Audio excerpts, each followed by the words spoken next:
You okay with that? Yeah, I'm fine. Do you want me to look into it? No, just look at me. Just look at you. So, I believe that you're a key, pivotal part of this afternoon. What are you doing this afternoon at the Fenland Soil event? I'm chairing the international session on Lowland agricultural peat. So we've got speakers from around Europe. So it's going to be really fascinating. Okay, and you've got a really interesting background in this whole sector. Can you just tell a few thousand people your background, please?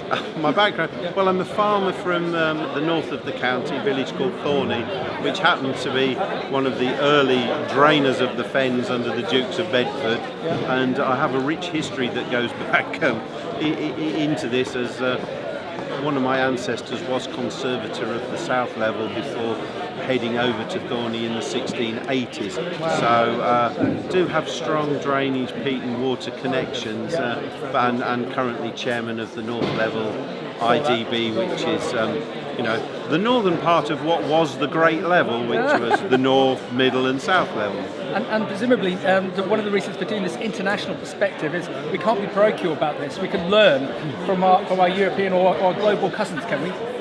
With everything we do in life, we have to learn off each other, and often in life nothing's new, and somebody else may have tried it. It might not work for them, but it might work for us. So I think it's just sharing experiences and seeing what we can learn.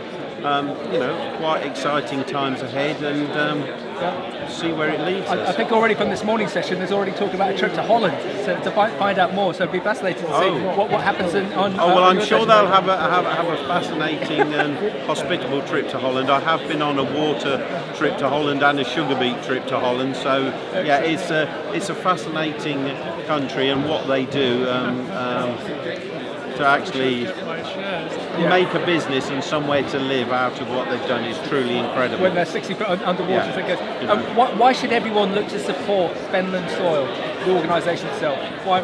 Because this is a ground up or soil up approach by the farmers, by local people, by local organisations, all buying in to try and make a difference for the future. Because we still want the Fens to be here, we still want to be able to feed the nation, we still want to do our bit for the climate, and we still want to do our bit for the environment. And I'm always a great believer in the Fens. We can have our cake and eat it. Michael, well done, you're brilliant. Thank you.